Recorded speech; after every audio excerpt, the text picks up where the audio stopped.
Hello and welcome to day 23 of Inktober Tangles challenge. I'm Anica Gabro, it's a CZT from Croatia, and today's tangle is a tangle by Aida Rico. She's a CZT from Spain and the tangle name is Qurtuba.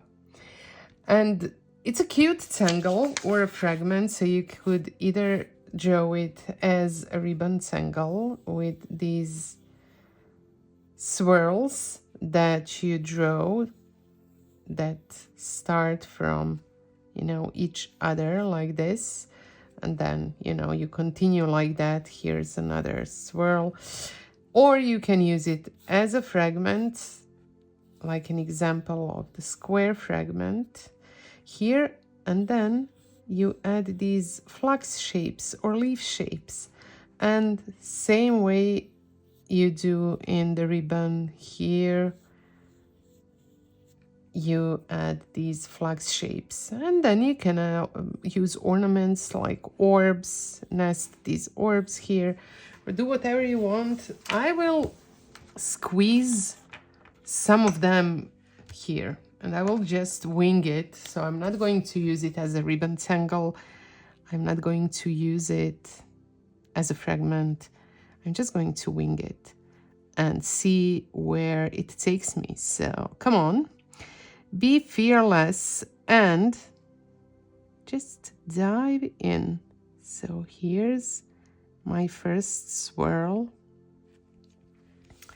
and then right here in this nook is where I will nest some of flux shapes.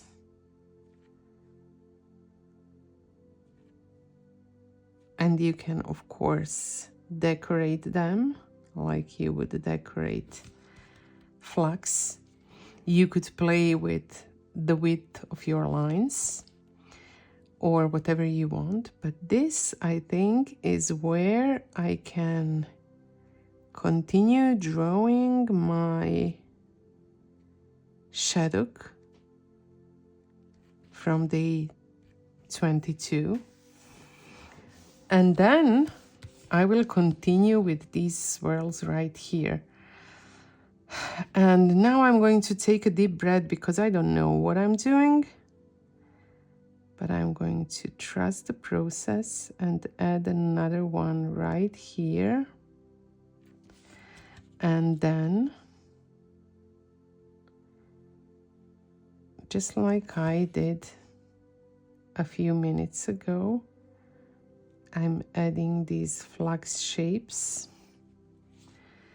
and then I think I will add another one, and I will continue doing what I did, which is start here somewhere from the top and go all the way here. They don't have to be the same size or same shape. You can make them a bit more like crazy version of it. Don't feel like you have to overthink it. I think right here I will get some kind of a diamond shape that then I can maybe turn into a Zen gem or whatever I like. I will just ink in that space at the moment, and I will add a little bit more weight to these kind of tails. And I'm not sure if I will add some more or not. Let me just enjoy the ones that I have here already before I decide if I'm going to add some more. I think I will add some weight to the one that I have here. And of course, if you thought that I would not do the rounding, you were not correct. So I'm adding the rounding and a little bit of drama and ink inside of these. And of course you could add some orbs, but I don't think that I will do that now.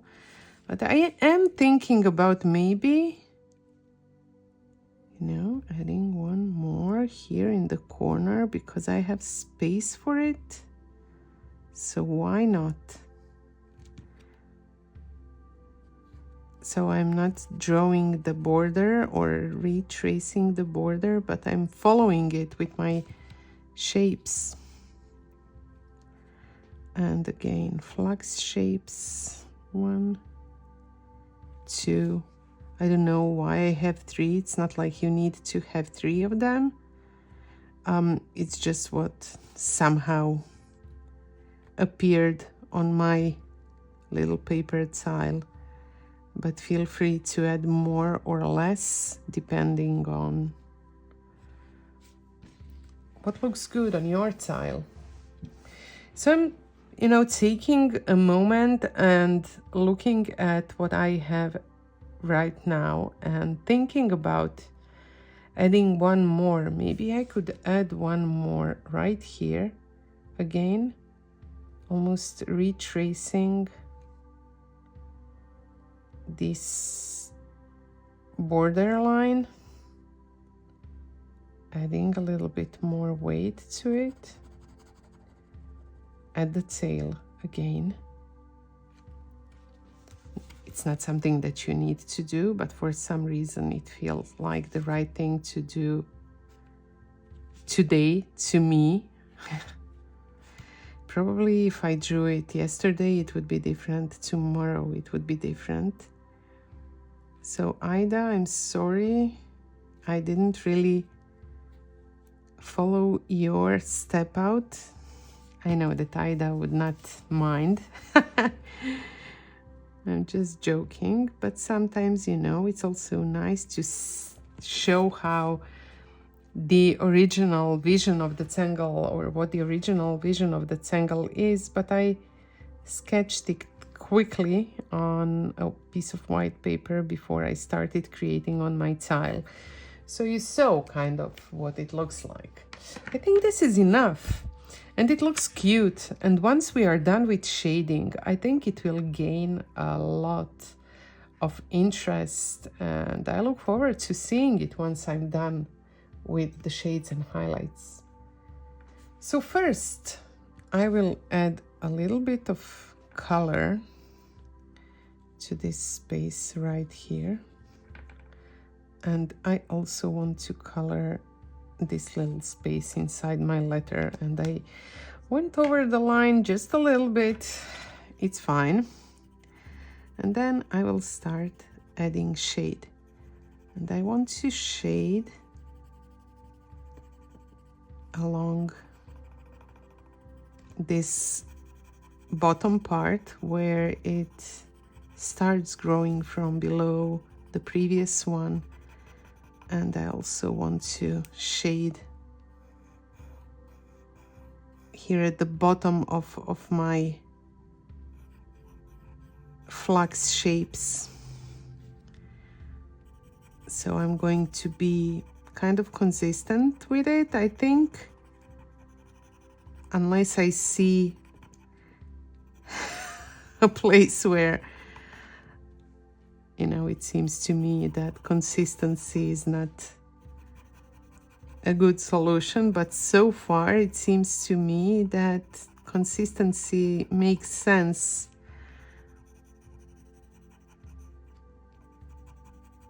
So you can see how I'm adding shade on the very bottom around my flux shapes, and then also at the root of flux and below this curve.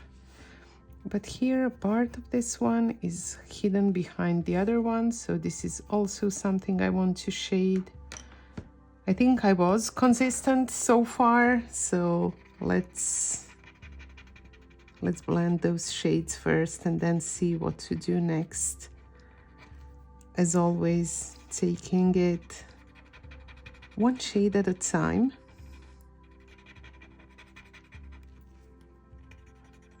Without overthinking, without feeling like you need to find the perfect solution for shading. It's all about experimenting and playing with different options.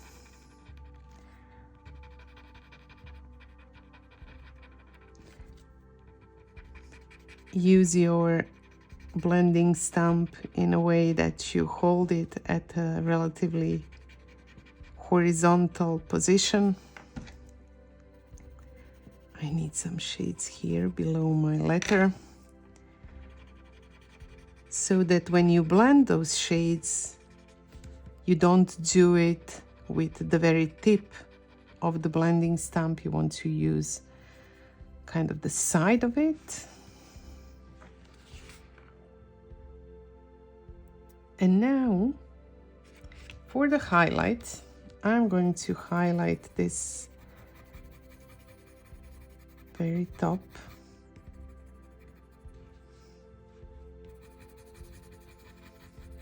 It's kind of counterintuitive when I think of the way that I usually highlight anything that has roundish shapes.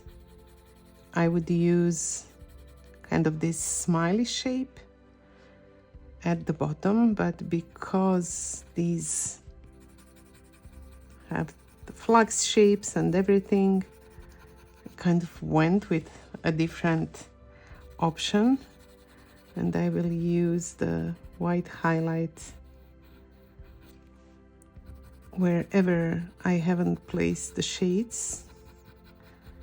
And then of course I will blend those highlights towards the shaded parts without blending the shades or the highlights into the shades, because if I blend these two, I will get some kind of a gray color, and I don't need gray because I already have the mid-tone here, which is tan or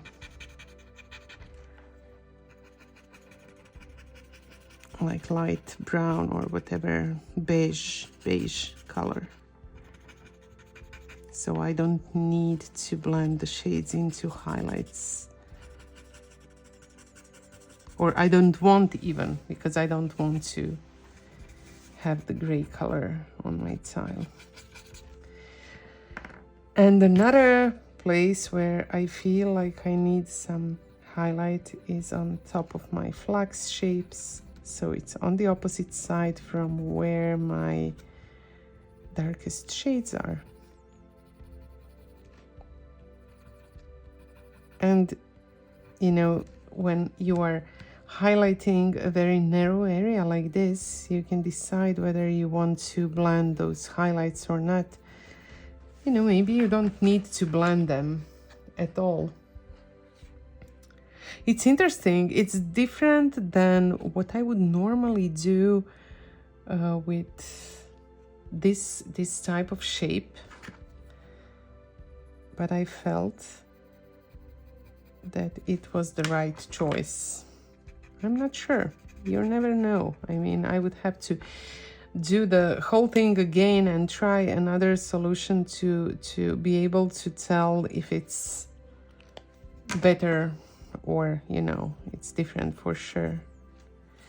To be able to tell which one I like more.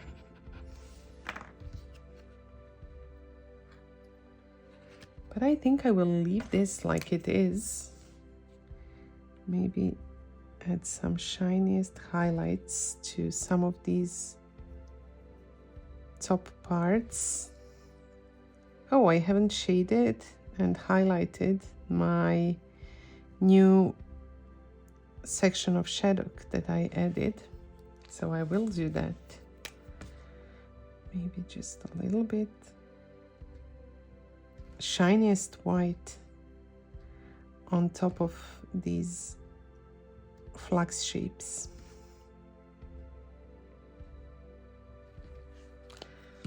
And then let's go back to shadow,